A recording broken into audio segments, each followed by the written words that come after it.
जिस तरह हिंदू मतावलंबियों में भूत पिशाच इत्यादि से बचाव के लिए हनुमान चालीसा व रामचरितमानस के सुंदरकांड का पाठ करने की परंपरा है, उसी प्रकार इस्लाम को मानने वाले भी भूत प्रेत को दूर भगाने का उपाय करते हैं।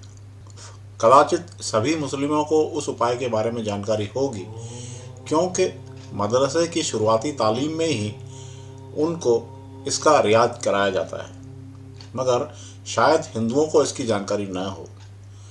सर्वविदित है कि जब भी कोई शुभ काम करते हैं तो उसमें बाधा न आने के लिए कई लोग सुंदरकांड का पाठ करवाते हैं। इसी प्रकार जब भी किसी स्थान पर भय प्रतीत हो तो हनुमान चालीसा का पाठ करने की सलाह दी जाती है, ताकि वहाँ मौजूद दुष्टात्माएं भाग जाएं।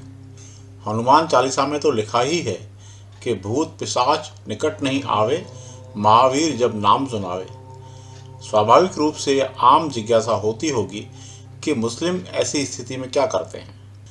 इस्लाम के जानकारों का कहना है कि मखलूकात आपको कोई नुकसान न पहुंचा पाएं, इसके लिए कुरान की एक आयत का 3 बार पाठ करना चाहिए। उस आयत का नाम है आयतुल कुर्सी। उसमें 10 जुमले हैं। इस्लाम के जानकार बताते हैं कि आयतुल कुर्सी कुरान की सबसे अजीम तरीन आयत है। हदीस में इस आयत को तमाम आयतों से अफजल बताया है। सूरह बकरा की यह आयत कुरान की तमाम आयतों की सरदार है। जिस घर में पढ़ी जाती है, शैतान वहाँ से निकल जाता है। स्वाभाविक रूप से यह आयत मूलतः अरबी लिपि में है। उसका तर्जुमा इस प्रकार है: अल्लाह के सिवा कोई माबूद नहीं, वही हमेशा जिंदा और बाकी रहने वाला है। न उसको ऊंघ आती है न नींद। जो कुछ आसमानों में है और जो कुछ जमीन में है, सब उसी का है।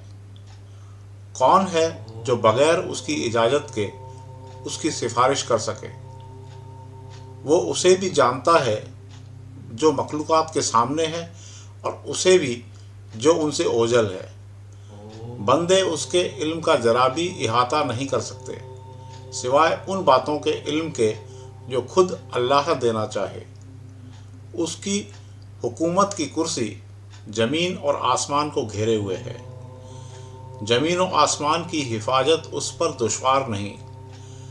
वह बहुत बुलंद और अजीम जात है। असल में इस आयत की जानकारी मुझे YouTube पर हॉरर शो चलाने वाले चंद व्लॉगर के एपिसोड से मिली। इनमें ऊपरी हवाओं से ग्रसित हवेलियों या स्थानों की छानबीन के दौरान वे इस आयत का निरंतर पाठ करते हैं। उनका दावा है कि इससे वे मखलूकात से बचे रहते हैं। इस बारे में विस्तार से जानकारी मुझे एक परिचित विदुषी डॉक्टर फरगाना से हासिल हुई। वे अध्यात्म की एक अलग ही दुनिया में विचरण करती हैं। जानकारी काफ़ी दिलचस्प लगी, लिहाजा आप सुधी पाठकों के साथ साझा कर रहा हूँ। एक बेहद रोचक जानकारी ये भी हुई कि जब व्लॉगर किसी अभिशप्त स्थान पर विजिट करते हैं तो बाकायदा उन मखलूकात से अल्लाह का हवाला देते हुए आग्रह करते हैं कि उन्हें बिना कोई नुकसान पहुँचाए दौरा करने दें। बड़े अदब के साथ ये भी विनती करते हैं कि चूँकि आप अदृश्य हैं, लिहाजा अपने बच्चों को रास्ते से हटा लें ताकि उनको चोट न लगे। इस सिलसिले में आपको जानकारी होगी कि जब भी हम घर से बाहर किसी खुले स्थान पर लघु शंका करते हैं तो कुछ आवाज़ करते हैं अथवा खखारते हैं या हनुमान जी का स्मरण करते हैं, ताकि अगर वहाँ कोई भूत इत्यादि हो तो वह वहाँ से हट जाए। विशेष रूप से इस बात का ख्याल रखते हैं कि किसी पेड़ या झाड़ी के नीचे लघु शंका नहीं करते, क्योंकि वहाँ भूत प्रेत आदि के वास की संभावना होती है।